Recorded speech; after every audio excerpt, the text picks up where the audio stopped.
இன்றைக்கான புது வரவு தான் பாருங்கள். பன்னீர் ரோஸு எத்தனை மொட்டோட இருக்குது பாருங்கள். இது ரெட் அரளி. இது பூத்து 2 நாள் ஆனதுனால உங்களுக்கு அப்படி இருக்குது. இது ஃபுல்லாகவே ரெட் அரளி தான். பெப்பர் இருக்குது. இதுவும் பன்னீர் ரோஸ் தான். இப்போது வச்சிட்டிங்கன்னா நல்லாவே பூக்கும். இது கொடி ரோஸு. இது வாசனையாக இருக்கும். ஏற்கனவே ஒரு வாட்டி சொல்லியிருக்கேன், ஒரு செடி தான் கிடச்சி.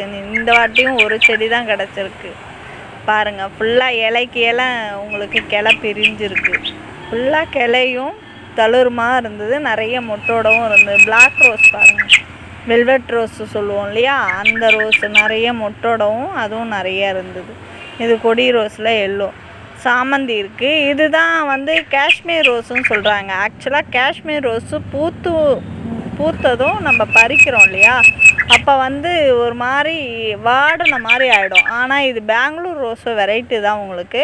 இது ஆனால் நிறைய பூக்கும் உங்களுக்கு. காஷ்மீர் ரோஸ் மாதிரி நிறைய பூக்கும். ஆனால் கலர் அவ்வளோ அட்ராக்ஷனாக இருக்கும். இது காஷ்மீர் ரோஸ் கிடையாது, பெங்களூர் ரோஸ் தான். இது பாருங்கள், எல்லோ பட்டனு. எல்லோ ஃபுல்லாகவே நிறைய மொட்டும் உங்களுக்கு நிறைய பூவுமா இருந்தது. இது எப்போயா தான் கிடைக்கிது. எல்லோ பட்டன்லாம் யூஸ்வலாக கிடைக்கிறது இல்லைன்றதுனால எடுத்துகிட்டு வந்தேன். இது பெங்களூர் ரோஸ் தான், பிங்க்கு. உங்களுக்கு நிறைய மொட்டோடவே இருந்தது. பிடிச்சிருந்தா லைக் பண்ணுங்கள், ஷேர் பண்ணுங்கள், சப்ஸ்கிரைப் பண்ணுங்கள்.